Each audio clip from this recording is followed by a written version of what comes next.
So, for the record, I did everything right. I paused it, I didn't shut off the phone, I didn't lock the screen, I didn't do anything. And I was ready to come out here, jump on the bike, and go and just have one seamless video. And then you know what I did as I'm walking out the door to the bicycle? I hit the screen lock button. And once I did that, the pause stopped and it stopped the video. So, we might have a part 1 and a part 2 if I can get enough room on my laptop to, what am I saying? If I can get enough room on my laptop to get the videos out and get them processed into one, we'll have one video. But I don't see that happening anytime soon, only because I don't have any space. There's a lot of cars coming, so we'll do this right here. Whew. Oh yeah, let's turn on the, I was like, wow, I got really weak being in there. Yeah. So last time I took a right here.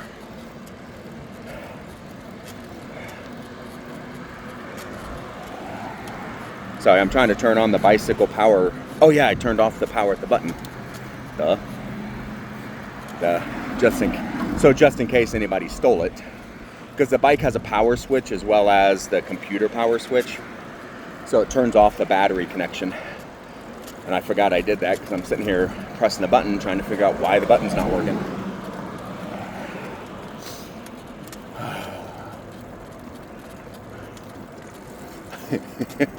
That dude had a tombstone in his yard there that said for rent. Like a Halloween tombstone. And I was really close to being like, really, how much? But you see, like oh, hey. Like there's a lot of historic homes and then you got these modern homes like right next to them. That's a big deal in Denver right now. As the people on the other side of the street over here try to maintain their neighborhood integrity. And then you got people buying some of the smaller homes, scraping them and building bigger modern homes on them.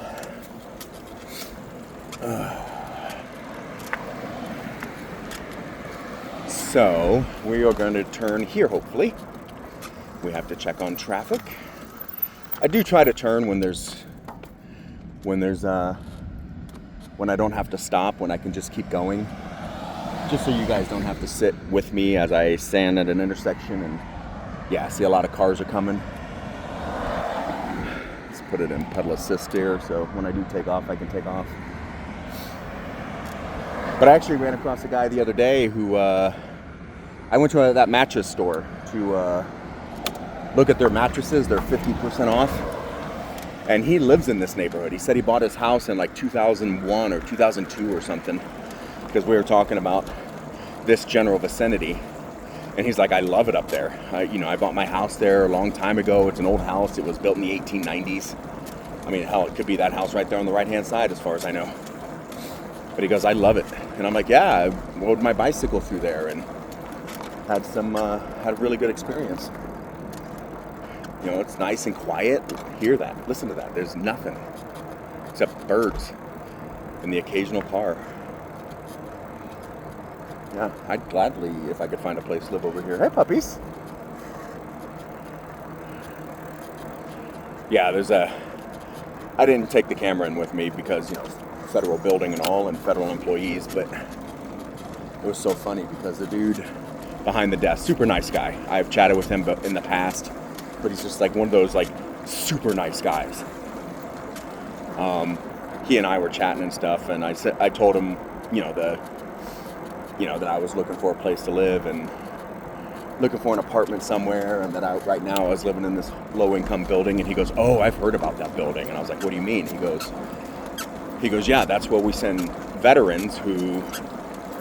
Yeah, see, I looked at these places over here, but I think they're condos because they all have their own address. They don't have like A, B, C, and D. So I think they're condos.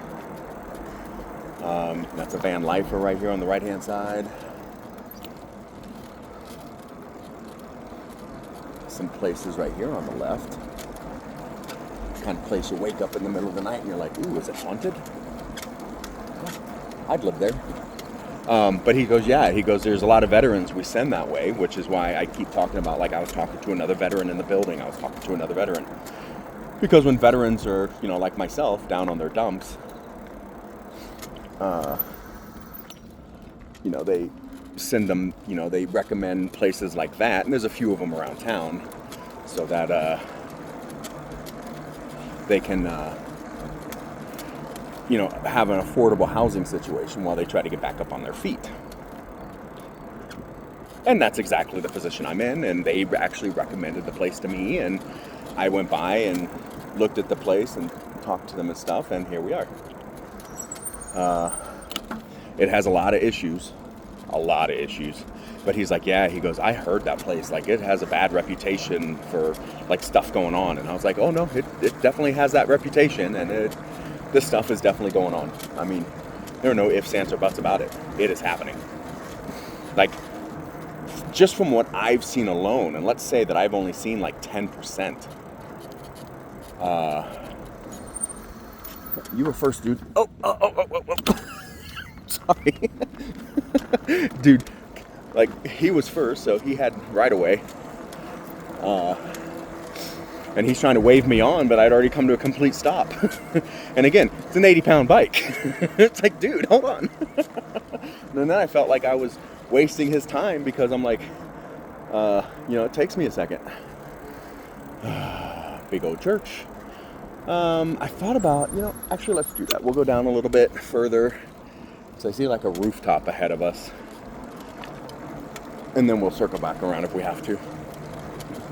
Because I want to check like where that car just passed, or those cars in front of us are. And then we'll kind of move around and zigzag in the office a little bit. Or zigzag through the neighborhood, sorry. Denver Urban Garden. Those are always fun. I'm not a gardener. I have no desire to garden. But for people that like it, I love the urban gardens. Plus, it adds that level of lushness to the neighborhood and that layer of community, you know, for the garden members and stuff. But yeah, I told him, I said, you know, I keep hearing stories. Like, I've heard a lot of stories, but I haven't seen as much. But what I have seen, oh, okay, I know exactly where I'm at, sort of. So here's a bike lane right here. Well, let me rephrase that. If you're going north, here's a bike lane. So let's go this way and see what happens. But, yeah, I told him, I said, yeah, you know, I've seen things, but I keep hearing worse stories. I keep hearing about all the drugs and all the, I've been told there's numerous drug dealers in the building. Now, and I told him, I said, nobody's ever approached me to sell me drugs, so I can't confirm. I want to go check out that building. We'll go around the block and come back. Look at that yard. Oh my God. That's a great house. This neighborhood with that yard, there's a van lifer right there too. You can always tell. This one, less easy to tell. There could be somebody living in the back of that. It could also just be an overland vehicle. Or an overland adjacent vehicle. You know, somebody who sets theirs up to look a certain way, but they never actually do it. So yeah, I wanted to go this way a little bit. Oh, curb. I did not plan for that. But, oh, there's a bike path right there. Oh, I know where I'm at. Okay. I've never come at it from this direction before, but I know exactly where I'm at.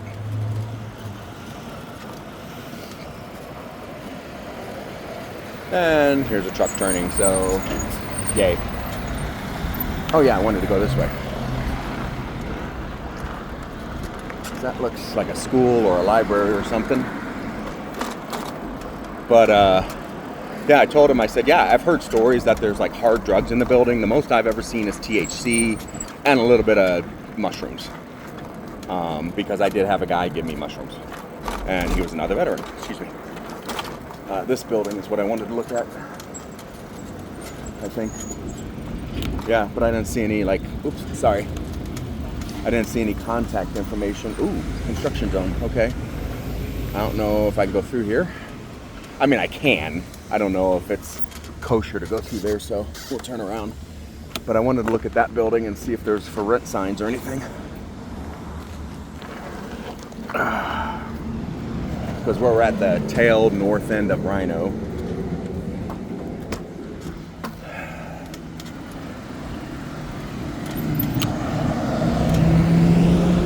And we'll cross here as soon as I get to an area I can cross, yeah. So I don't see any signs that say anything like office or rental, so maybe it is a condo. Maybe it's not a rental. So let's go this way. Oops.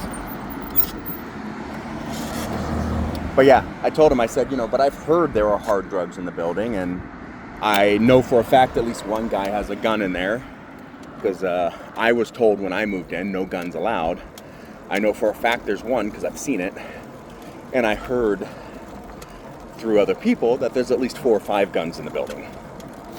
But I also heard from the building, even from the VA, because the VA has to come through because they do recommend people go there. They come through periodically and make sure the building's in good repair. I have also heard, I wouldn't even mind living in one of these if it was, but I can't tell if they're condos or apartments or anything, because they don't seem to have any kind of office or for rent signs or anything. But and then up here is a perfect example. Like, you got these old houses. You've seen all the old houses, but here on my 11 o'clock, my 10:30, 11 o'clock, you can see all these new houses. Like, they scraped the old houses and built these new houses. This is probably a van lifer right here. All the hallmarks of van life. There was another one we passed a second ago. Black Lives Matter. Yes, they do. Yeah, this kind of place. I think I looked at this place or one of these years ago, like 8 or 9 years ago, because it looks so familiar. And I remember being in this like north part of Denver that I didn't know anything about.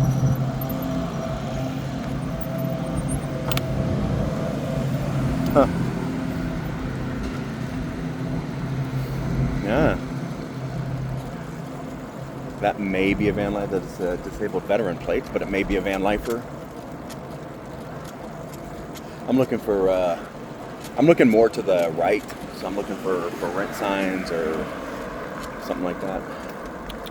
Hey puppy, what's up? Hi. Dog looked like a Fraggle. And if you don't know what Fraggles are, oh, sorry to be you. Let's turn here.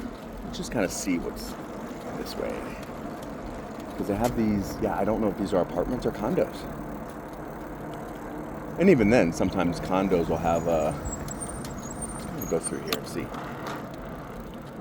Actually, there's some people right there. Let's just go ask them. Whoops. Excuse me. Are these apartments or condos? Do you know? They're townhomes. Okay, so they're privately owned? No, they're low-income housing. Some of them are low-income housing. Some of them take Section 8, and some of them regular rent. Is there like an office or something? It's on 28th and Arapahoe. 28th and Arapahoe? Yeah, okay. go that way. It's on 28th and Arapahoe. Okay. I know the low-income part, that's not open right now. Oh, okay. Yeah, but they got tax credit and regular rent. Okay. Because I like this area, and I was just riding around trying to see if there's anywhere to rent. Yeah, just go down. 28th? The office is on 28th. Okay. You'll see it. Okay. And just go ask them if they have any regular rents or tax credit. Okay, cool. Thank you very much for the help. Low income's gonna take a minute. Oh, 2 babies. Hey, babies. Thank you very much. So I already said thank you once, but I wanted to make sure, like, they knew that I was thankful. So 28th and Arapahoe. Let's at least go take a look. Do I remember if these were low income? I don't remember, because I'm not necessarily looking for low income. I'm looking for best return on investment. I do have a maximum I can spend, but I don't know if that's considered low income. So we'll go over here. Well, 28th, and I think this is Arapahoe. Hey, puppy again. This van I'm not so sure about. Is this 28th? Nope, this is 30th.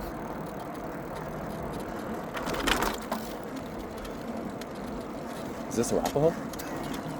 This is Arapahoe, okay. Because I actually went and looked at an apartment at Arapahoe down in Centennial the other day. And it was just, I mean, as soon as we pulled in, I was like, this is not the place for me. Because I was with that other person who was helping me out, and or looking at places with me, I should say. She's rented far more apartments than I have over the years, so she knew like the questions to ask and stuff.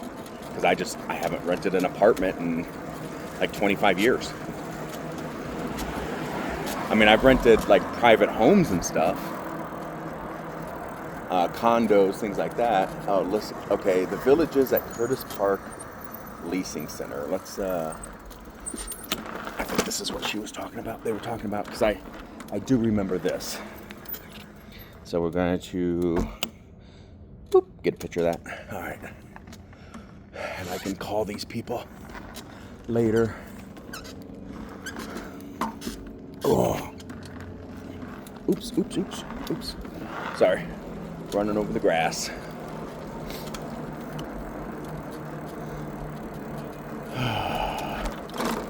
But yeah, I think I talked about it before. Not sure if it's on part of the video that I uploaded the other day, because I had the same kind of problem that I had today, where I stopped the video for a second. When I started it back up, it became 2 videos, but it was only like the first 15 minutes, and I just kind of wrote it off. So like these places right here, I'd be fine with.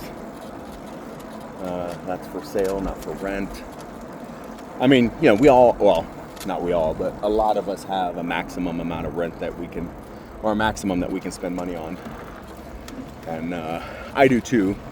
But it does get me into some decent places. It doesn't have to be Section 8. It doesn't have to be low income. Tree service, nice. I'm in the old school, like 19th century mansion area. Kids out for a walk.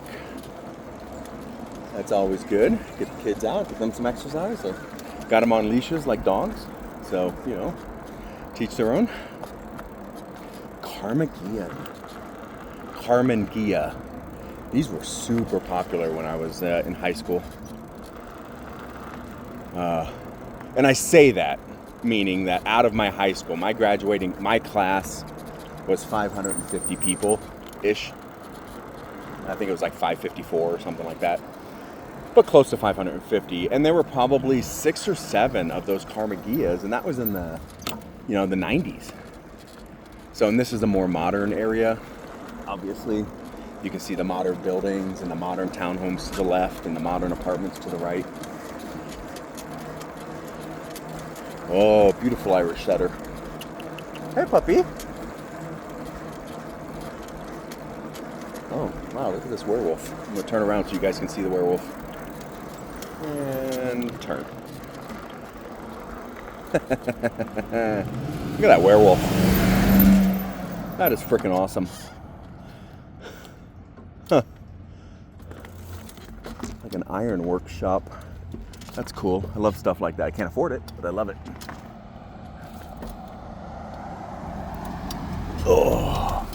Oh, I'm going. It's still an 80-pound bike. So this van, this guy's gonna turn from Florida. I'm from Florida originally. That's a van lifer. I'm not sure about the van, the smaller van, the shorter van on the other side of the street, but that was a van lifer.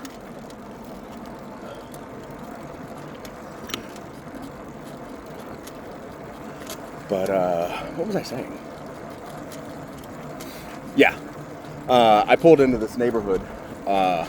We pulled into this neighborhood last week, or earlier this week, I should say. I'm gonna bump it up to pedal assist too, just because I'm not going fast enough. And there, I can beef up that a little bit too. And the first thing, right as soon as you enter the community, there was a sign that said, no bicycles, no skateboards, no rollerblades or roller skates on the property. And I'm like, what? Like, seriously? And I even asked, like, when we went in and talked to the leasing agent, I was like, was that sign for real? And he's like, yeah. I'm like, you're kidding, right? And he goes, no. And all I could think about was, this is not a good place. This is a place for old retired people who don't do anything. This is not a place for people with families. This is not a place for people with kids. You know, this is not a place for active people, you know, because there are adults who do stuff. I can jump on the sidewalk. Yeah, right on, man. I was gonna say, watch that car, but you never know. Yeah, cool. Thank you. That way I'm going around and don't have to add extra work to these guys. And we'll go this way, side. Oh, okay, well, maybe we'll go this way. Is it cool? Can I go? Cool. Gracias. Oops.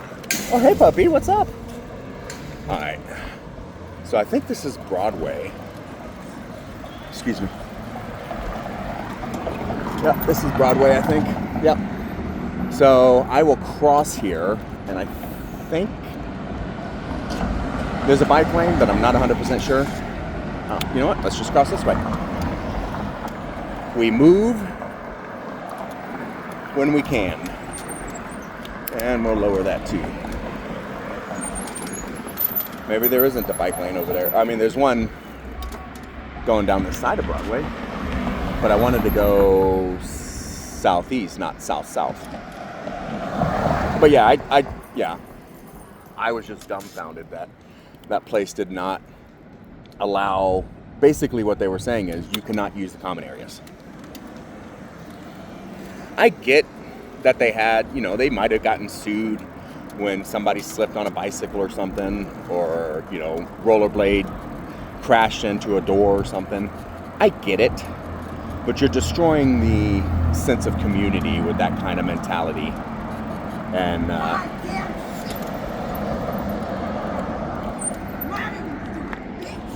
person is just yelling at the wall. I think they think they're talking to like an intercom system. I don't know if you can hear what they're saying, but it's basically, God damn you stupid bitch, you stupid bitch, come out here you stupid bitch, stuff like that. So I don't know if there's a south trail around here. Whoops, how's it going? But that's the Denver Rescue Mission. That's a, whoops. Is there a south trail around here somewhere? Oh, that's some cool artwork. Check that out, right down that building. Look at that, that's cool. But that was Denver Rescue Mission. That's a, you know, I think it's a Catholic charity for homeless people. And I would just jump on the sidewalk and go, but I already had that one cop tell me that that was illegal. And since I am downtown, since it is lunchtime, or it's 10:20, and it's the 26th of September, but I just, I don't want to risk it. But yeah, there's a lot of, but that kind of, you saw what that person was doing, you know, yelling at the door.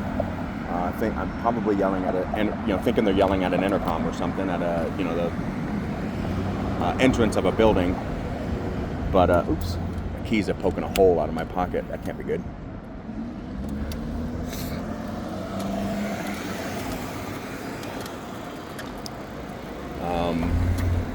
So I was thinking I'd just go south. I'd go east to Broadway, go south to Spear, and swing back around. So So that building's leasing. But I don't know, none of these roads have a bike path that go east yet.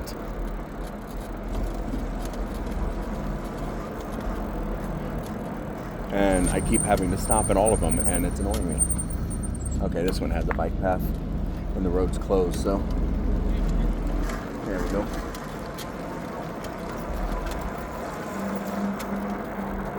I definitely don't think I could afford any of these places.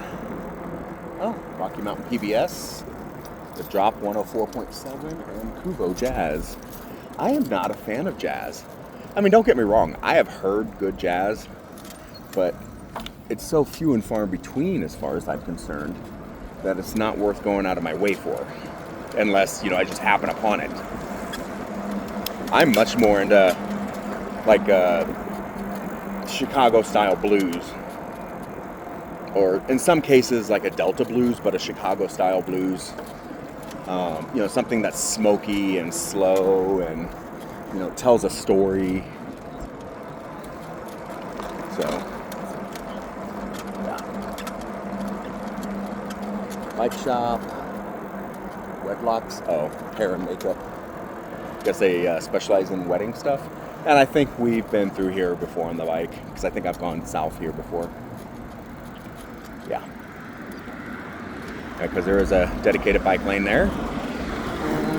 We'll get over onto it. Because it is a dedicated bike lane, and we are allowed to. But yeah, I definitely, even if I wanted to live down here, I don't think I could. I don't think I have the, I don't think I could afford it. Because now you're in the downtown Denver area where, you're paying like $3,000 for a studio apartment because you're paying for convenience and access. And this might be the safest place in Denver because you're between two federal courthouses. So it may actually be the safest place in Denver. With the number of cameras and stuff. See, no matter where I go, I'm hitting all the freaking lights. It's annoying. Oops. Oh. I was trying to back up for her, and she was going around me. She was going around me. So. But yeah, we'll just go straight down through here. I'm tired of dealing with lights and stuff. This is why I don't come through Denver during the week that often. Because, but it's Friday, and the companies that still do work from home, a lot of them do work from home on Mondays and Fridays. So it's still a little bit less traffic, but it's still downtown.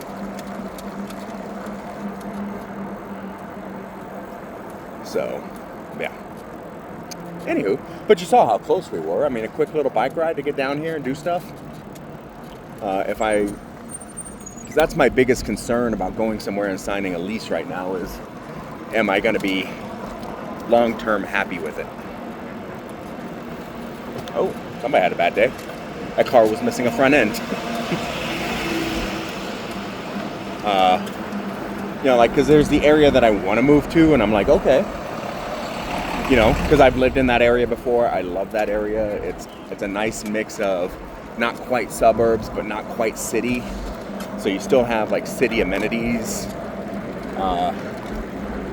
while at the same time, you're not down here, with all the noise and crime, or I don't know if there's a lot of crime down here, but without the, the grime, because again, litter is a huge pet peeve of mine. But, let's bump up the gearing here. I did not change the pedal assist. I'm still at 2, but I did bump up the pedal gear.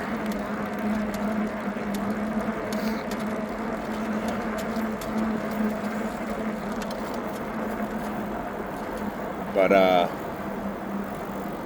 yeah, I don't know if I could. I used to, this building right here at like the 1 o'clock, that white building with all the dark spots, I don't know, pimples, I don't know what to call them.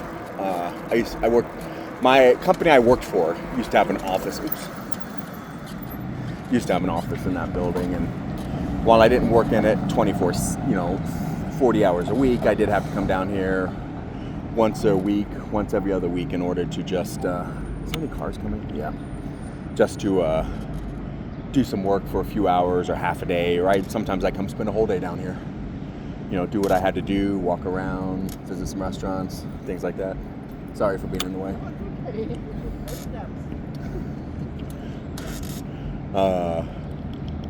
Yeah, and then on the other side of the building where it's a little bit more beige, it's in the shade back there. That's a huge, well, it used to be a huge telecom hub, and it still is, but it's not as important as it used to be. So it used to be, if you blew up that building, you blew up communications to the western half of the United States. Now they got, and I think I've mentioned this before, now they got, redundancy with centers in Dallas and El Paso and Salt Lake City and stuff like that. So while it's still an important building, it's not as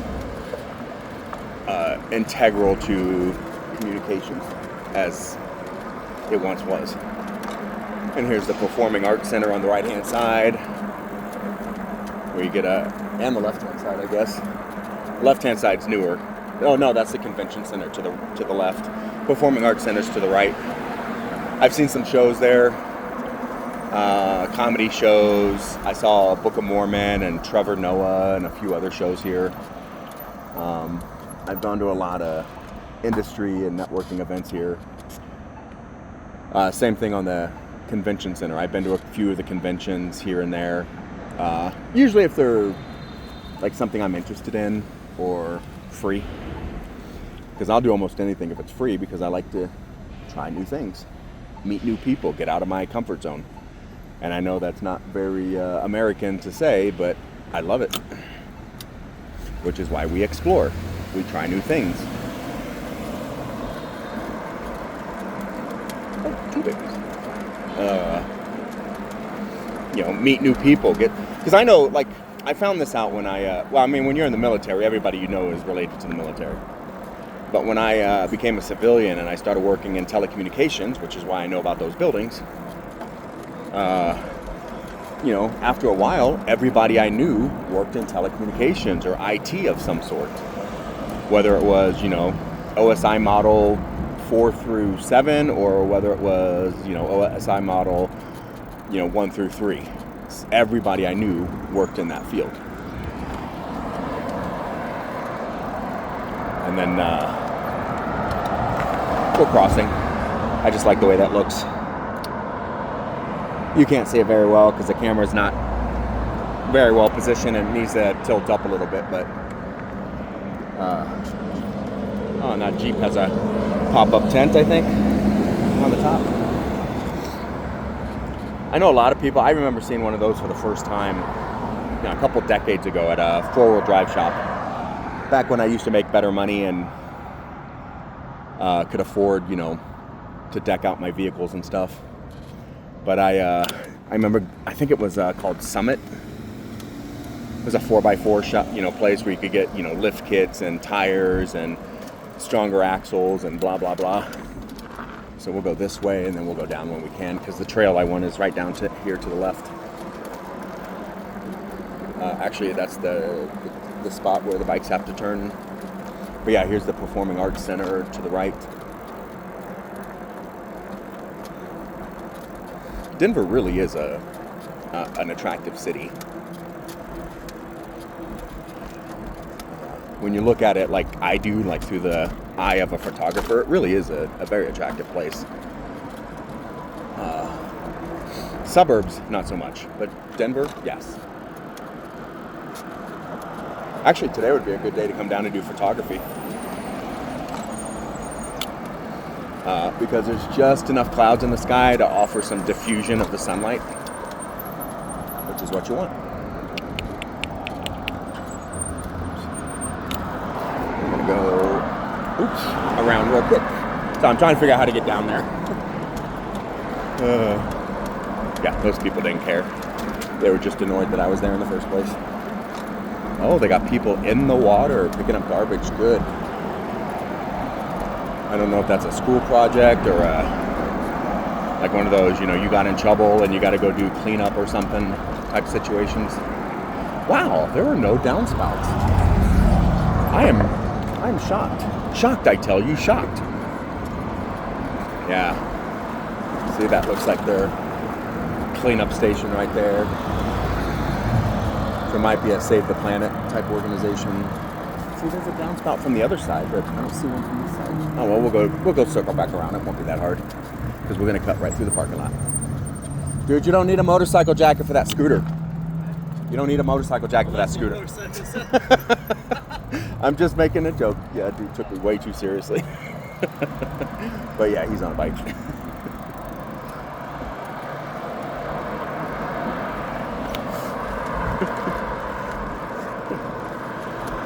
I would have laughed harder if he would have been like, yeah, I know, that's why I brought a bike.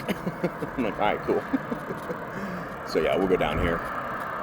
And this is Auraria campus off to the right-hand side.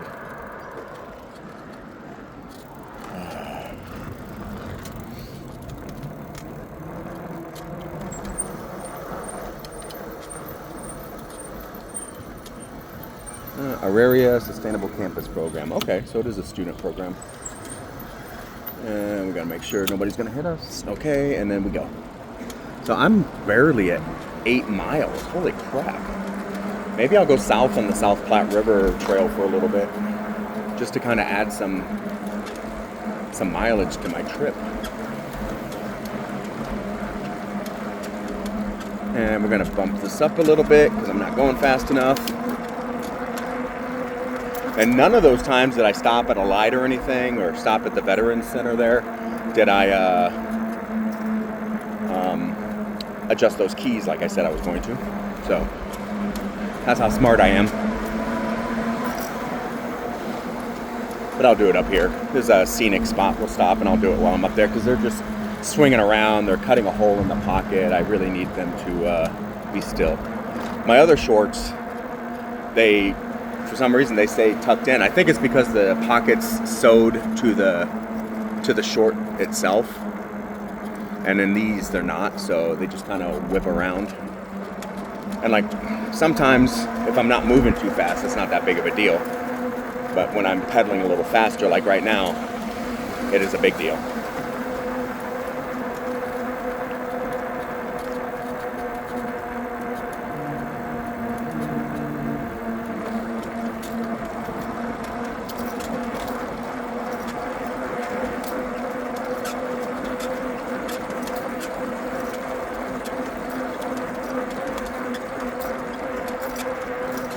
And they're just flopping around.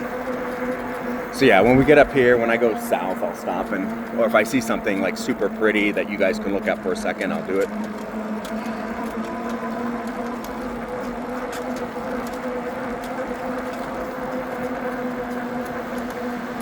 Bum, bum, bum, bum, bum, bum. Did I ever do the payoff of the story about living in the low-income housing place I'm living in?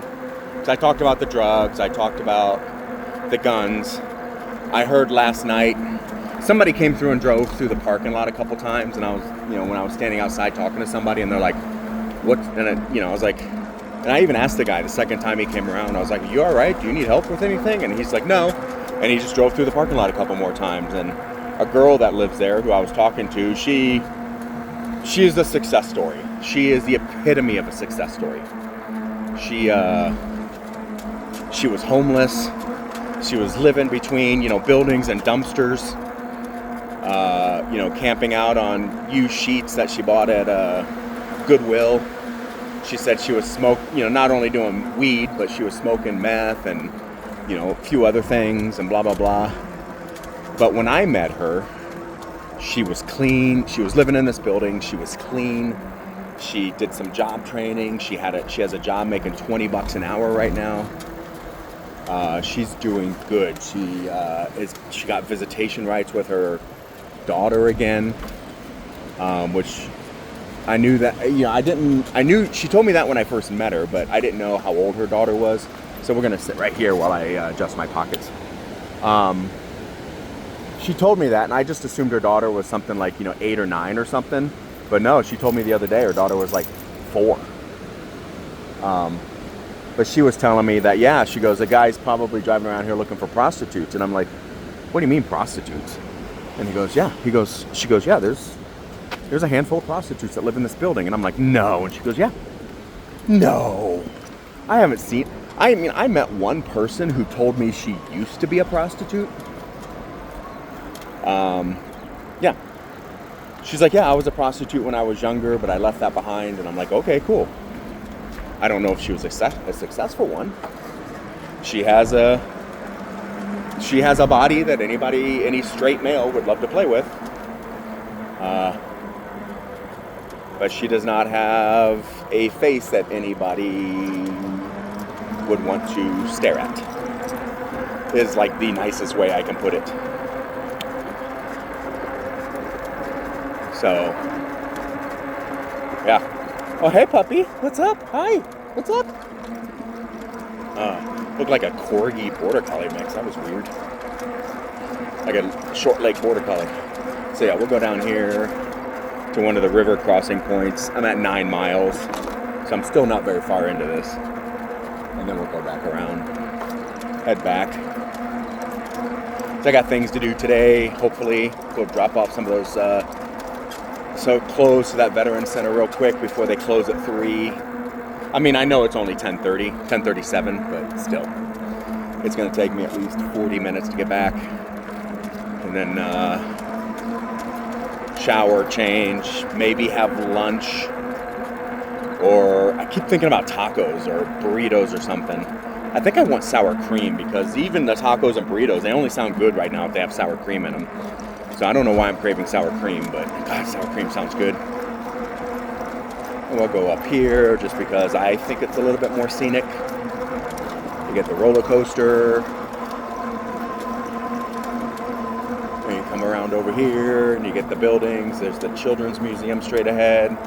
And Power Field where the Broncos play. The backside of Villages. So yeah. But then we have to worry about, is anybody coming on this path? Am I going to run into anybody? Because I don't go super fast on the bike, but it's a heavy bike, even in, and I like to use the lowest pedal assist that I can get away with just because I want to maximize the battery usage. But there are people on like 10 speeds or race bikes or whatever that zip through here like they're on Le Mans. And they have to make their numbers, which I get, having been competitive, even if, I'm never competitive against other people because we're all different. Why would I compete against you when you're shorter and lighter, and you can move faster, Why would I compete against you when you're larger and more muscular, when I can't compare? But I compete against me a lot. I try to increase my... Like when I'm at the gym, I try to increase my workouts. Now I do plateau, and I think right now I've plateaued a little bit, so I'm trying to adjust them a little bit. But I have this nice little 1 hour workout thing where I can get cardio and all the muscle groups worked out all at once, or within that hour. But I also have a lot of back, shoulder, and hip problems. So like kettlebells are almost out of the question. Free weights are out of the question. Squats, like the squat racks and stuff, those are out of the question, etc.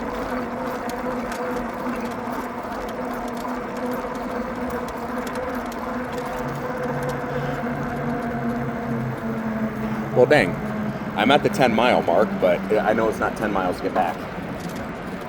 So I was thinking I'd just cross here and head back, but I know for a fact that that's not going to get me to my 20-mile goal.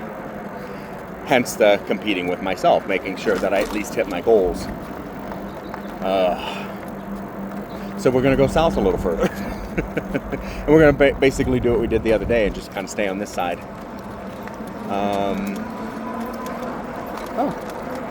So that little sign right there on the pole was for the Caldwell Banker Century Ride. Many moons ago, I had a friend here in Denver. Her name was, or it still is, Andrea. Real fun, real pretty, real smart. But when I met her, she was married to the All-American boy. Blonde hair, blue-eyed, worked a blue-collar job, owned his own business. They lived in a giant house, etc. And I'm like, I can't compete against this, right? Plus, she was married, so, there's that. All right, so apparently we are going around because I am not going to try and go under. Which means we have to look for traffic, and there's none, so that's good. But I believe that's 6th Avenue right above us. But we'll go through this little thing here, like we did the other day. Again, we're just exploring. Looks like a train's coming down there too, so we're not in a hurry to go south. So we can kind of goof around over here for a minute. But yeah, she actually ended up getting divorced from that guy, and she and I started talking a lot. In retrospect, she was probably hitting on me a little bit, but like I've said numerous times, I don't understand why women would hit on me. I don't get it. I don't like bring anything good to the table that they should, want to do. But we hung out a lot, and then she started dating this dude who was a financial planner at Caldwell Banker. And fast forward, I think the first or second year they were dating, he was one of the original organizers of that Century Ride. Now the Century Ride is if I'm not mistaken, it's a 100-mile ride. So like I try to do a 20-mile day, they do a 100-mile day. And it's just, it's all for charity and stuff, which is great. He was an avid cyclist, so that's why I think he started it. And she liked to, organize and be in charge of things. So she helped a lot, and then she asked me to help a couple of times with various things and blah, blah, blah. And then he got upset that she was asking me to help and blah, blah, blah. Your basics. I do want to come around over here so you can see these brightly painted buildings.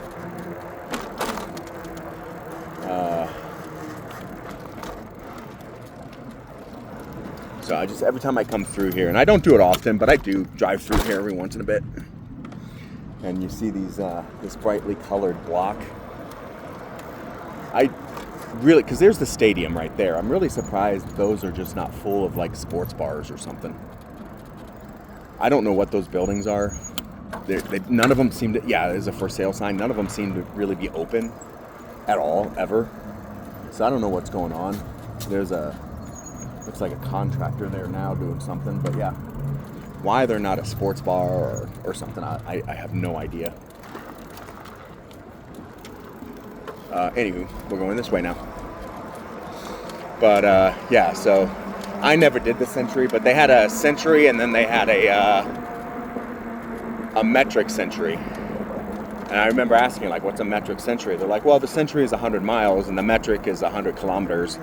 Which is like 70 miles or something, 66 miles. So it's, for people that don't want to do the full 100, they can still get 100 kilometers in. It's like, oh, okay.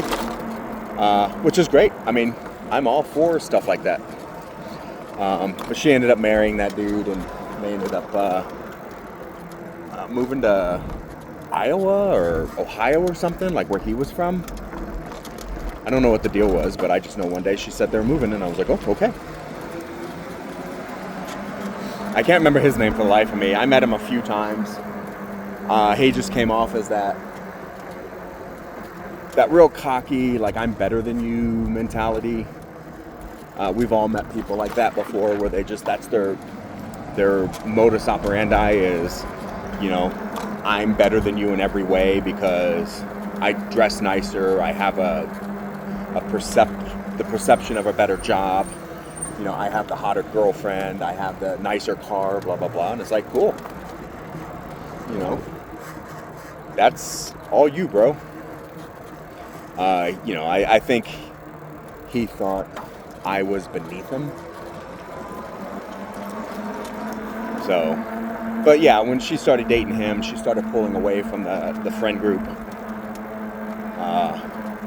And then, next thing you know, she's married and she's having kids and, blah, blah, blah, which, great, good for her. As long as she's happy. I just never have to see that dude again, so I'm happy. I'm looking for the downspout. Oh, it's over here, okay. Because I've come up this way, but I don't think I've gone down this way. That's right, people. I go down.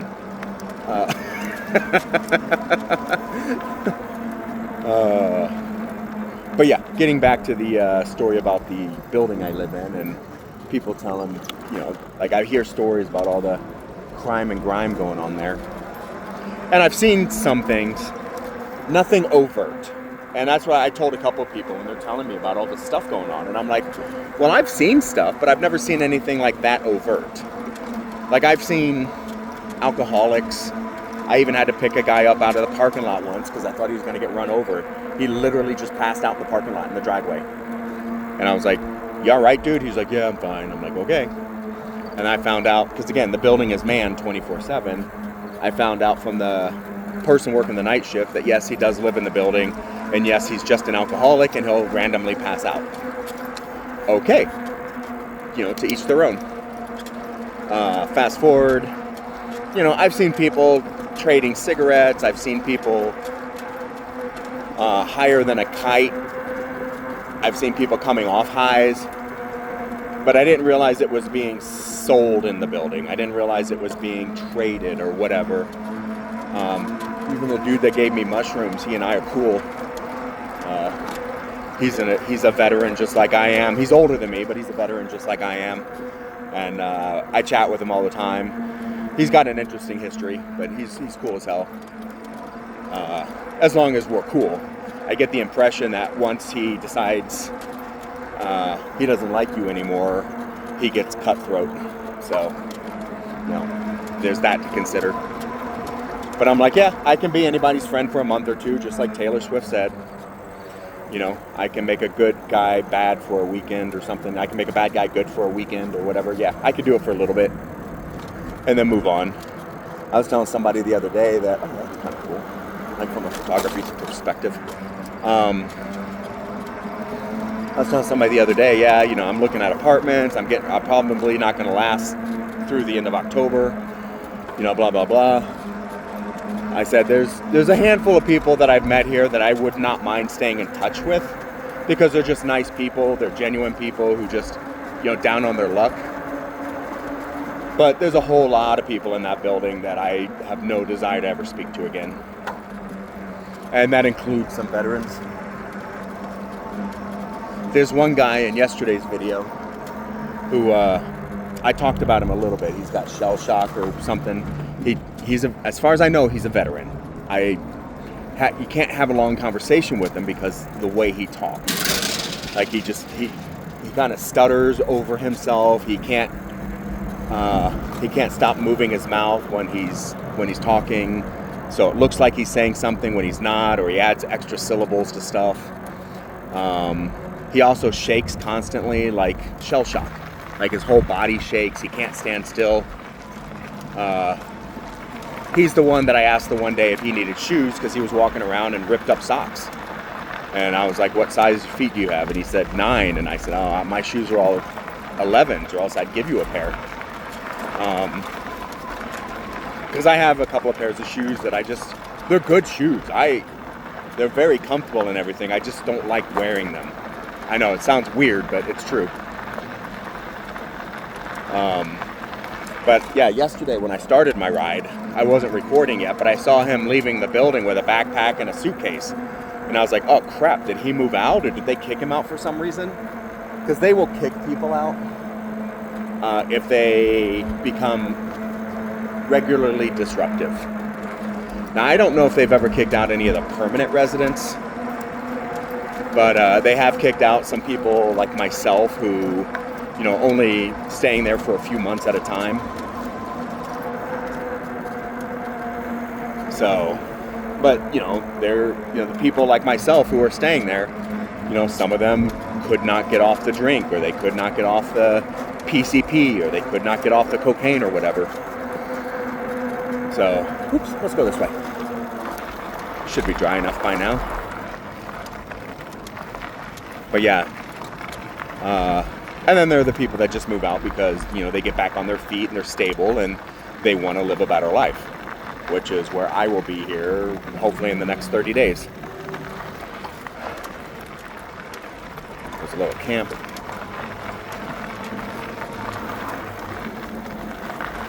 But yeah, I was terrified that they were kicking him out and I was going to see him on one of these rides living under a bridge. But because he had a backpack and a suitcase with him, and I was like, oh crap, they kicked him out for some reason. You know, his poor communications. Oh, they must be cleaning up a homeless thing. It's environmental services, like environmental cleanup services. The kind of people you call when you're cleaning up drugs or blood. Yeah. Oopsie. And we're going down. We're having an adventure. There we go. So yeah, I was terrified that they had kicked him out, and that's why he was leaving with a backpack and a suitcase. But I saw him last night, and I was like, okay, cool. You know, he's here, he's safe, because he's got his own issues. Whatever's going on in his head, he's like a pack rat. He just picks up random stuff, and then he brings it around and asks you if you want to buy it, and it's like, no. But thank you for the offer. And he's always gracious about it. He's never like, you know, hey, you need to buy this from me, I need money. It's always like, okay, man, you know, maybe next time. And it's like, yeah, maybe next time.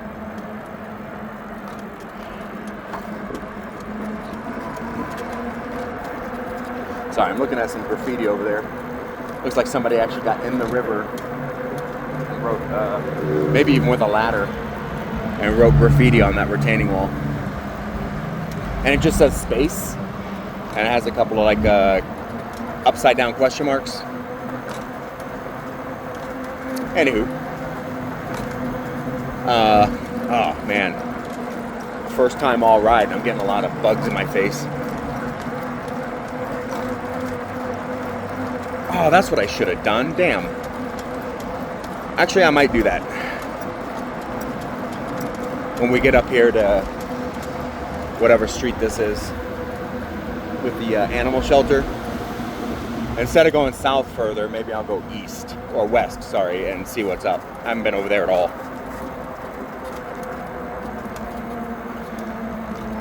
But yeah, that's the kind of guy that I worry is going to be on the street, because he's a nice guy, doesn't have an aggressive bone in his body. He's tiny. He's like 5'4", 5'5", and he's scrawny. I mean, that's not to say he's not a scrapper. Like, you know, somebody who's scrappy can, defend themselves. They might still lose, but he'll get some good licks in because he is wiry. But he definitely needs the care and the support that he's getting by living in the building that I'm in. Because again, they have full-time staff, and because they are low income, they work, you know, some of the staff are social workers and stuff, and they help people find jobs and get, you know, medical care if they need it, or mental care, things like that. Help you navigate the social services networks to get you on the right page and get you the services that you need. Because this guy is one of those, he will probably never be good on his own for the rest of his life. And I feel bad for him about that. Because most people, they can. They can get off the alcohol, they can get off the drugs. They have to want to, but they can. Like I said, this one girl, she is a perfect example of a success story. She was, you know, like I said, I was talking to her last night out front. She had just gotten back from visitation with her daughter, and she's like, yeah, she goes, and I guess she was an alcoholic at one point. She's like, yeah, she goes, it was so sad to say goodbye to my daughter. So sad. Yeah, we'll go east here and see what's up. Oops. DPD in the way, just like they usually are. Oh, lots of DPD here today. All right. Couple across the street over there, and this guy is coming around, and yeah. So we'll go this way, see what's up. I've never been over here. But she's like, yeah, she goes, it was so sad. She goes, and I was riding the bus back here because she doesn't have a car, and I kept thinking to myself, I need to stop at one of these liquor stores. The bus stops kept being, you know, within a block of a liquor store. And I kept thinking, I need to stop and get liquor. I need to stop and get liquor. It was so painful to say goodbye to my daughter. And I said, yeah, but you're doing good not doing it. You're doing the right thing. Like, you know, you need to keep that mindset. Because one of these days you're going to wake up and you're going to realize you don't crave liquor. You don't want it. You know, you need to build the cognitive skill set that you don't need or want or ever desire to alter your consciousness, especially through liquor or drugs. And she's like, I know. And I said, no, you're doing good. Like, this is good. You know, she did lean heavily into religion to get her to where she's at, which, you know, if that's what she needed to get on the right path, then I will not begrudge her and her religion, which is why I don't bring it up that I'm an atheist to her or whatever. But I'm like, yeah, you need to, you know, if that's what she needs to stay healthy and on the right track, then, you know, stay healthy and on the right track. I told her, I said, yeah, you faced temptation and you won. Be glad about that. And she was like, yeah, I know. And I'm like, okay, we'll go around this building. I don't know what's on the other side.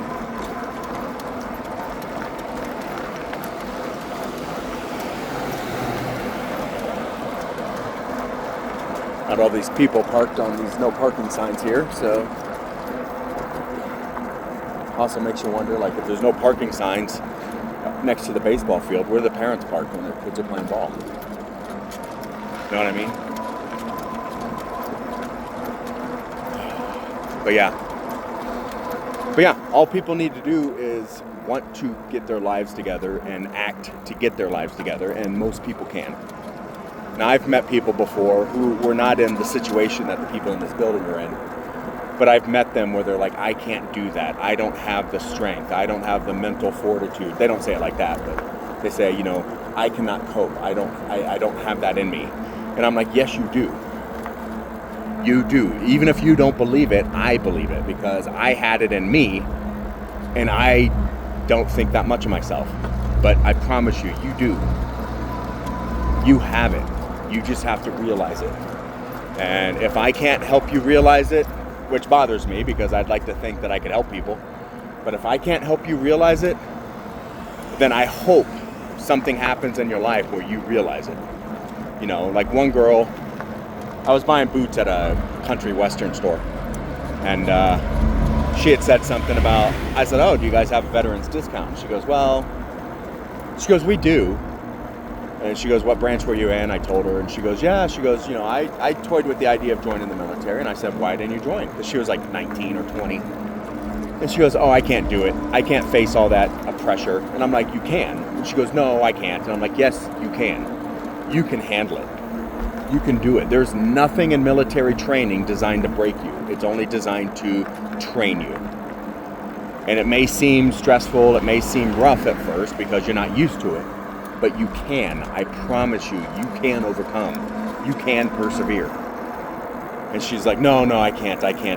And as long as she has that mentality, she won't. She needs to change how she thinks. I never think I can't. I just don't think I'm as good as other people think I am. Let's go this way, because this motorcycle's over here and I want to check it out. Like I've said before, like I have a friend who's constantly telling me I'm smart and capable and blah, blah, blah. And I'm like, I don't believe you. There's some kind of moto something here. Moto service. There's a motorcycle there. There's a motorcycle there. And a Colorado motorcycle service. I don't know what that means. Sidecar motorcycles, dirt motorcycles. Huh. Okay. But yeah. Like I've said before, you know, a few times, you guys are probably tired of hearing it, but you know, like I keep wondering if these girls are flirting with me or not, even when they're being overt about it, because I'm like, no, I don't ever think that women are hitting on me. It just doesn't even occur to me because I don't understand why women would hit on me. So like when women do hit on me, I think it's just like a you know, a psychological test. Oh, let's see how far I can push it before this guy acts, type of thing. You know, like they're toying with me, not that they are actually interested. It never even occurs to me that they might be. Until, you know, days, weeks, months later when I'm thinking about it and I'm like, oh, shoot. I wonder if that person was hitting on me. Did I miss out?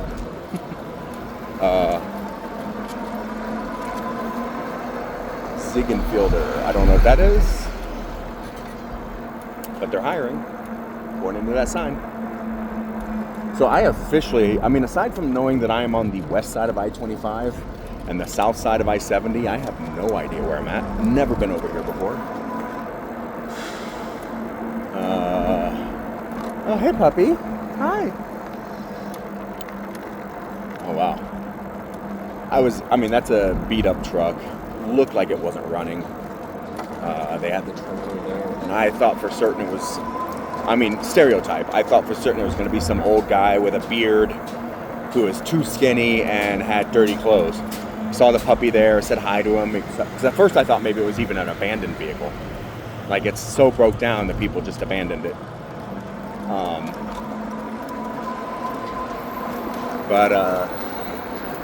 Yeah, I still don't know where I'm at. I mean, I don't know if that's I-25 or I-6 right there. Or not I-6, but 6th Avenue. It's probably 6th Avenue, but I don't know. Let's go straight. Okay, so I'm on 5th, so that's probably 6th, yeah. Okay. But, yeah, I looked over and sitting on the tail bed of that truck was a young girl. And I'm not saying young like 10 or 12. I'm talking young like probably late teens, early 20s. So it kind of caught me off guard. I was like, wow, okay. Not that young women can't do van life or live in their vehicles or anything, but... Oh, so this place, we'll just ride around here real quick, this game exchange. Back when I hung out with my motorcycle group, there was a guy in the group who would constantly... Smells like skunk. Like a skunk sprayed around here. He would talk about how Superior Ink. Okay. But he would talk about how his parents owned this game exchange, and he would occasionally invite us over for after hours to play video games and stuff. He's like, yeah, my parents own it. If anybody wants to swing by and play, you know, we just got to do it on the weekends or on Sundays or, you know, after hours. I don't know how true that is. I never showed up because while I've driven, like, that's 6th Avenue to my right, or to my rear now, I have never, like, I'm not familiar with this area enough to know how to get to get back here. Because it's not just get off on an exit. It's not just get off on 6th Avenue. You have to get off somewhere else and drive around until you get here. So I never came. I don't know how many people did. And it's especially difficult when you're on your motorcycle because you don't always have, at least, you know, a few years ago, you don't always have, whatchamacallit. You don't always have the ability to pull your phone out and check directions. That is a park, but it looks like it's a closed park. I'll lower that a little bit. Because we're going, I mean, this isn't a terribly steep hill, but it's steep enough that I'm feeling it.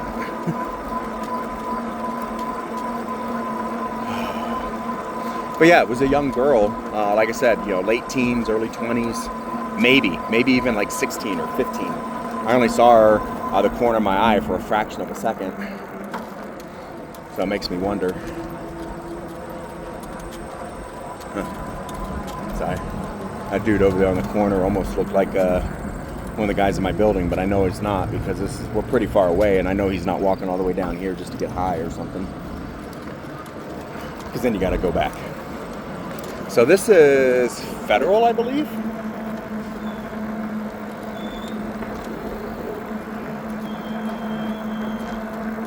So we'll take Federal up. We'll see what happens.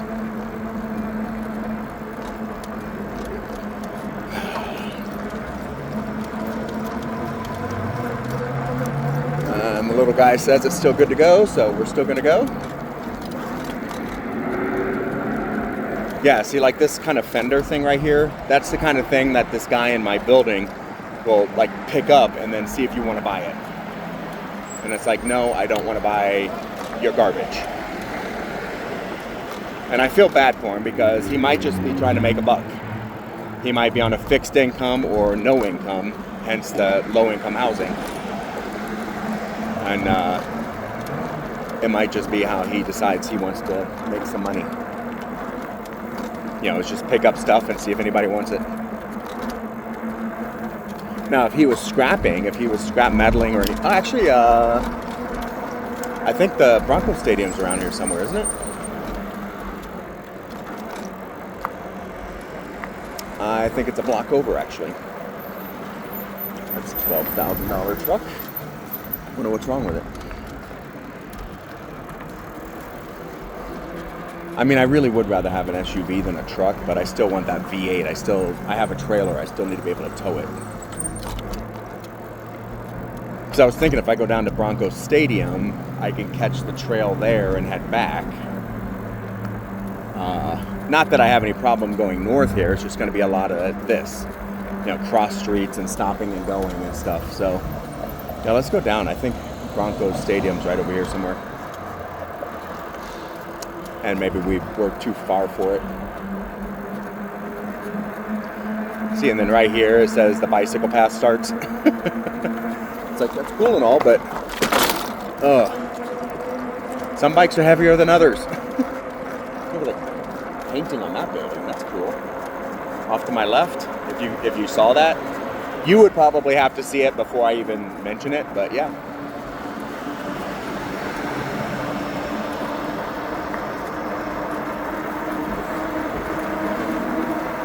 What's really cool is when you find like these great little diners and stands and things like that, where it's like, oh man, you know, places that are just kind of out of the ordinary. You know, they're off the beaten path, but they serve such good food, or the staff are so incredibly wonderful that you're, oh wow, we're still very far south of Broncos Stadium. Okay. So I just looked between the buildings and I saw it up there. So I'm like, okay, we are not even close. But I think I can take a left right here.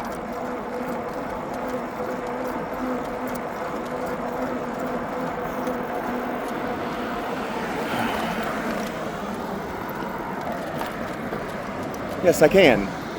It's just a matter of being able to do it. So come on. Oh, nope, I can take a right here. Oh, we can go around. Okay. This is 8th. Okay. So at first I was like, oh, I need to cross. And then I was like, no, I can go down there. And now I'm like, nope, I can come right here, go through this little parking lot, go across the bridge. And my front tire was shaking. And I'm like, I hope that's the sidewalk and not something wrong with the bike. Oh, he's looking at... Is he looking at selling it or buying it? There are better places to take pictures, dude. Passed that guy earlier. Sorry, I just saw another van that looked like a van lifer. But yeah, if I had turned where I thought I could, I would have come down right there. So, for all intents and purposes, for places where I could have missed my turn, that was probably the best one. And I'm at 16 miles now, so by the time I get back, I should be at 20, maybe 21 even. And if I had come across the street, I would have come down right here. So, like I said, yeah, great place to miss your turn.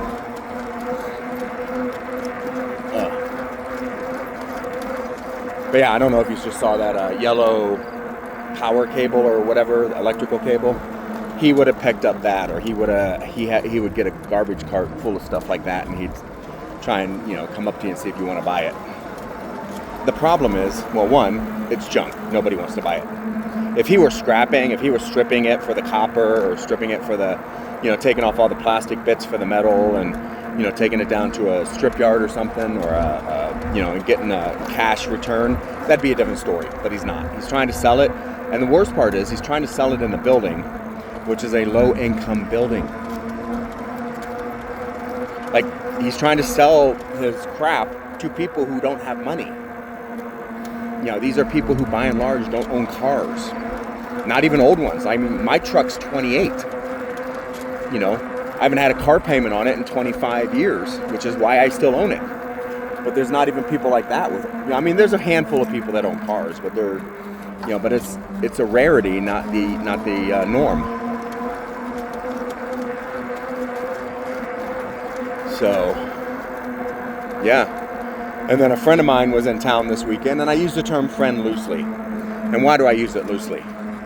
Because a couple years ago, she moved from Denver to Albuquerque a few years ago. She's originally from Albuquerque. That's where her mom and her brother still live, and a couple of cousins and things like that. And she has typically called me at least once a week for the last, 5 or 6 years. To the point where I was actually wondering, like, does she like me? Like, she's never mentioned anything about liking me. But I don't like her in any semblance of a romantic fashion. She is just, I don't want to say she's superficial, but she's superficial. And then a couple of years ago, when I was driving back from Florida, I let her know what route I was taking and that I would be coming through New Mexico, and if she had time, we can meet up and have lunch or dinner or something. She said, great. So I rented a hotel room in Albuquerque, where she said to rent one at because it was close to where she lived. And she said it's not the best neighborhood, but it's at least close to me. So I was like, all right, cool. Hey, puppy, what's up?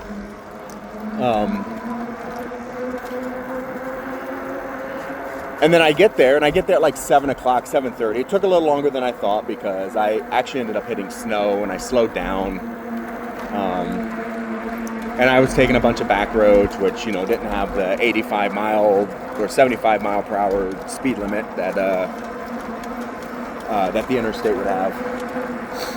So, because I like to explore, I've mentioned that a gazillion times. Yeah, I guess there's going to be Monday Night Football or something, because there's football crap being set up over here. Yeah, there's Bronco Stadium. But, so fast forward, I get there, I check in, I send her a text message, I say, hey, I'm checked in, there's a Denny's next door, or if you know somewhere else, I'll meet you, wherever, or if you just want to come over here and hang out.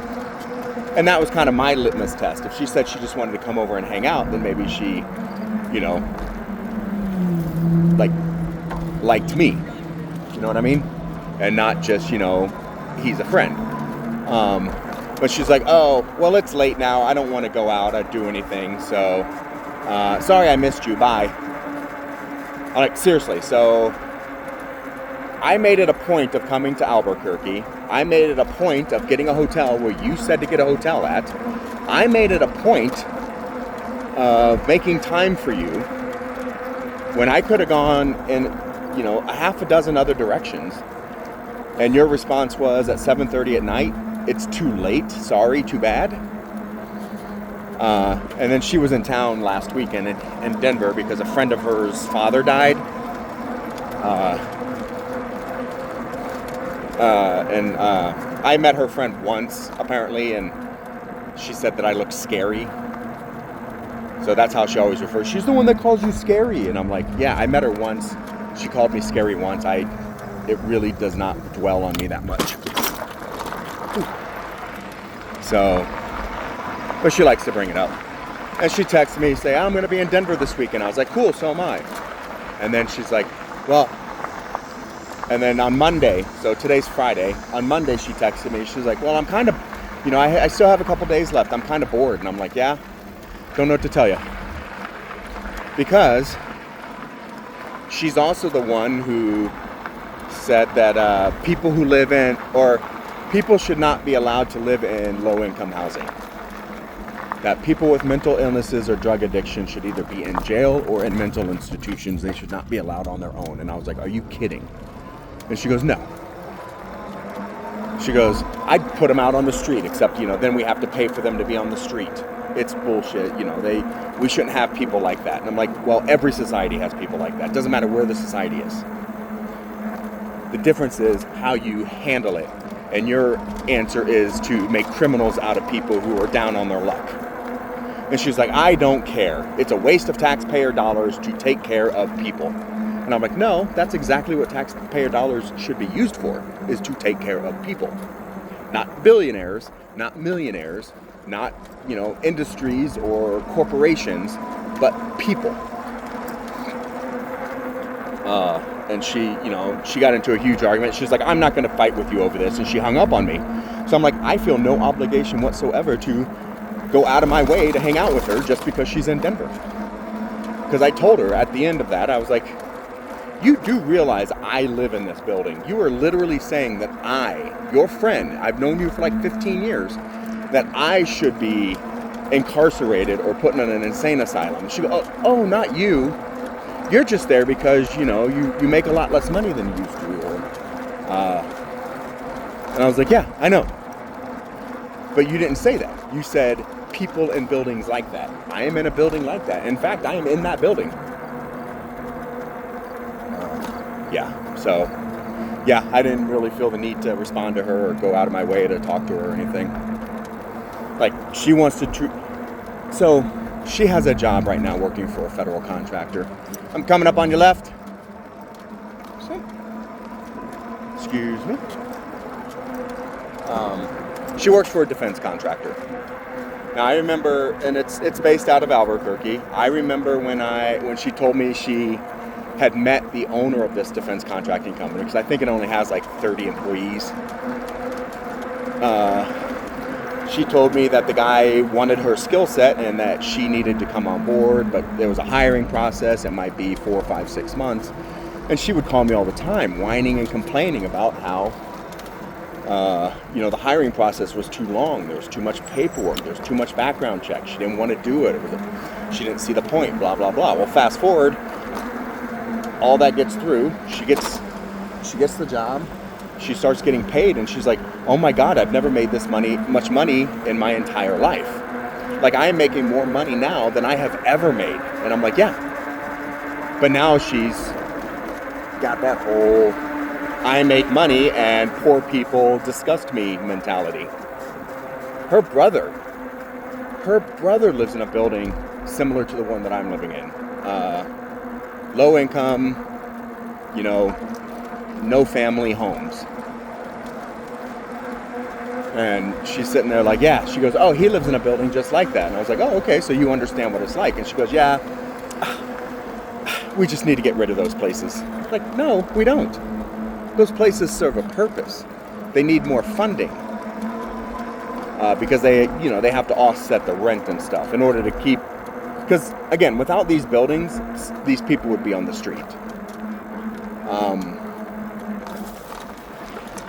Hey puppy, hi. Sorry, I was just getting over here because it looked funner. It looked more fun. And now we're back on the sidewalk. Now we're back on the dirt.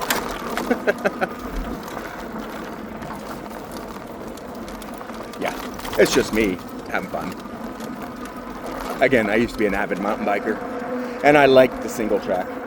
I like just being able to go out and, be on the dirt and go explore the wilderness for a few hours on a single track like that. Now, some quick ups and some quick downs. Texas Hill Country. That's where I started mountain biking, and it's still to this day my favorite mountain biking. You gotta, it's just rolling hills. So you pedal, you struggle to get up for, up a hill, and then you go down the other side, and it's fine. Hi puppies, hi. And then you go down, and it's fun. And then you use your momentum, you go up the next hill, and then you go down, and that kind of thing. I tried mountain biking here in Colorado a few times, especially in the mountains, where it might take you 6 hours to get to the top of a mountain, and you're tired, and your muscles are at failure and everything, and then now you got to go down, but you can't go straight down because it's too steep. So you have to go down on the trail, and the trail down at a non-lethal pace will still take you 4 or 5 hours to get down, which is great if that's what you want to do. I don't want to do that. I want to do like riding like this, which is why I bought this kind of bicycle, which is why I I ride on this. I mean, right now I'm going uphill. I'm getting a little bit of extra workout in. But it's not, so demanding as to be punishment. So I was watching that guy play with his dog. The dog was having the time of his life, just running around, chasing the ball. Ugh. But yeah. And then my friend that was here in Denver this last week, who I kind of ignored because, of not only who she is, she's always been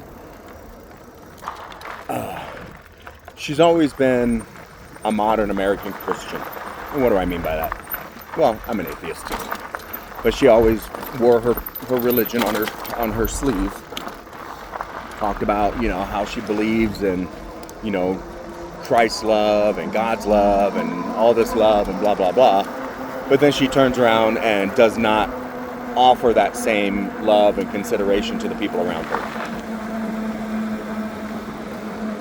So as a good Christian woman, she should be out there helping homeless people. She should be out there working in soup kitchens. She should be out there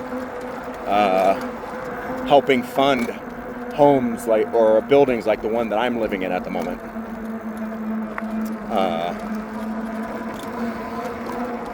On the other hand, like a good modern American Christian, she's like, why do we have to have dirty things? Why do we have to have brown people? All brown people are criminals, even the Christian ones. Yeah, and she hasn't quite said that, but she said things that parallel that. Like, she's all on board on scooping up every brown person and removing them from the United States. Laws and Constitution be damned. She's totally on that bandwagon. And she's so anti-homeless, even though, in the Bible, Jesus said, embrace the poor, for they are the most holy among us. Or something to that effect. And she's like, no. But she believes in the prosperity doctrine, or the prosperity gospel, which means, long story short, it means wealth is grace from God. And therefore, if you are poor, you are not graced by Him. But if you are wealthy, then you are closer and more godly, which is the exact opposite of what Jesus taught. Assuming, of course, Jesus existed, etc. Caveat. And then, yeah, so I don't know. I don't like hypocrites in my life. Like, I live my life my way. I was having this conversation with somebody the other night, actually, about how people are not true to themselves. And she paralleled a lot of my own thoughts. She came at it from a different direction, which was interesting. But she paralleled a lot of my own thoughts, and that is that, people need to accept who they are internally and not try to meet somebody else's idea of who they should be. So, for example, if you're gay, but you're trying to live a straight lifestyle because you were raised to think that gay is bad, then, you are not being true to yourself. If you are bi and you are trying to live a straight lifestyle or a gay lifestyle because you believe that, it's either or, it's black or white, then you are not being true to yourself. If you do not have the mentality or the perseverance of living in a monogamous relationship, then don't try to live in a monogamous relationship. But that also means you might have problems with your current partner. Whether that's a girlfriend, boyfriend, husband, or wife. So, yeah, there's just a lot of people out there that are, trying to be who they think they're supposed to be rather than being who they desire to be. And you see that all the time, and I think that's what leads to a lot of substance addiction. You have the people who, like my brother. I have a brother who loves to tell me that, well, he's an alcoholic, so he's always trying to justify it, but he's always trying to say Oh, it's just the culture, Jason. It's just the culture. You know, we're drinkers. It's the culture. It's how we were raised. It's the culture. And I'm like, but I'm living proof that it doesn't have to be. I was raised the same way you were.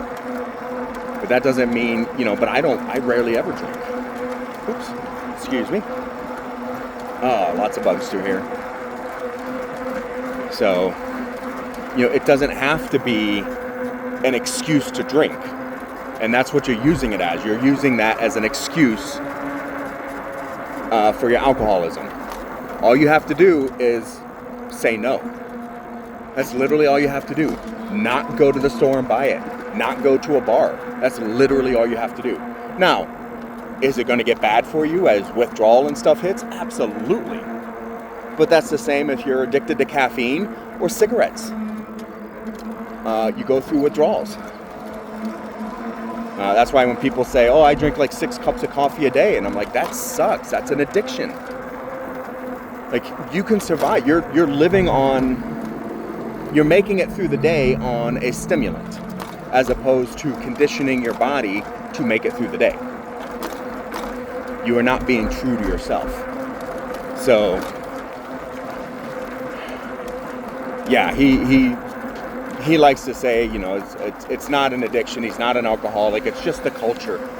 But I also think that he was never true to himself.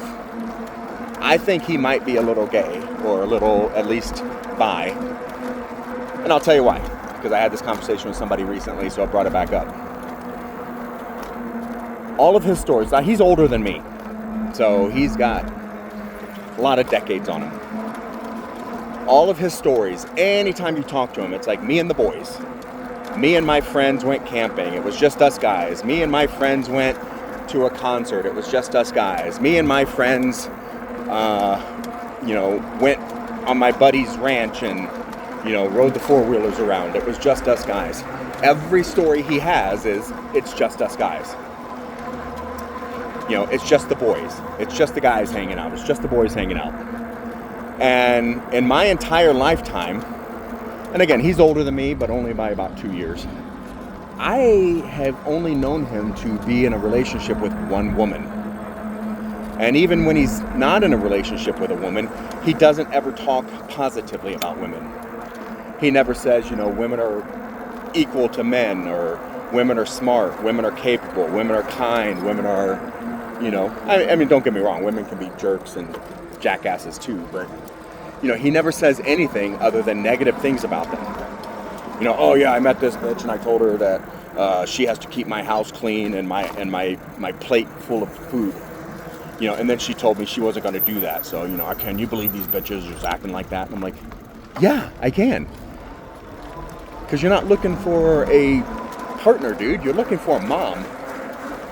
And, we can blame your mom for that because we share a dad, not a mom. But yeah, it's just that kind of stupid stuff. And my mom would actually be his stepmom. And I was telling her that about 20 years ago. And she was like, holy crap, that makes sense. I never thought of it like that. And I'm like, yeah. Dude never has anything positive to say about women at all. I don't think he likes women. Now, he may be straight and just hate women. Because he does have a child, and we know for a fact he's had sex at least once with a woman. But he will flat out tell you, he'll be like, yeah, I was super drunk and I went home with a girl from the bar. And here we are. Now I'm going to be a father. So, to each their own, but... And his daughter's in her 20s now, and she's doing relatively fine. I don't know her. I've been around her a few times. She came out here to Colorado and visited for like 10 days one year. I don't know her well enough as an adult to know if how he raised her messed her up. I hope it hasn't, but I don't know. She's nice. That's all I can tell you. Last time I was over where he lives, I called her up and said, hey, let's meet. I haven't seen you in 10 years. Let's hang out a little bit so I can see you. And she did. She came over and we hung out for like an hour. And then the next time I saw her was at a funeral and, just things like that. And then I was over at his house one day and I saw her. with her boyfriend who lived there, whom she's not with anymore.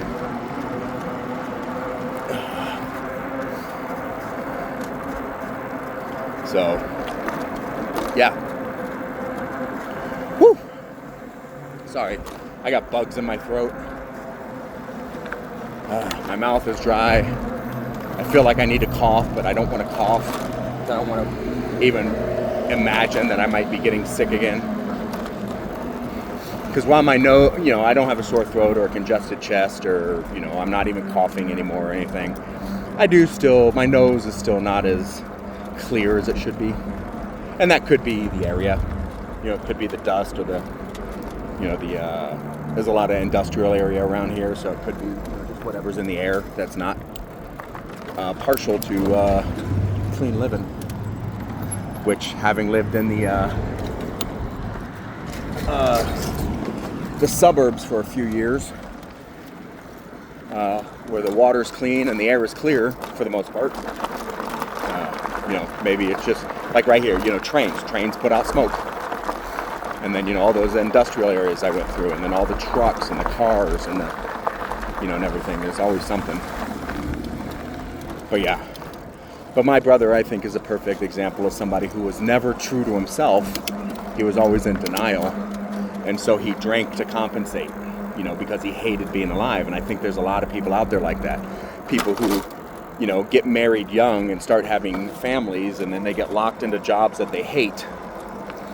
Or they get married young because they got a girl pregnant, or because they got pregnant, and they hate their lives. So they drink or they do drugs in order to compensate, to feel better.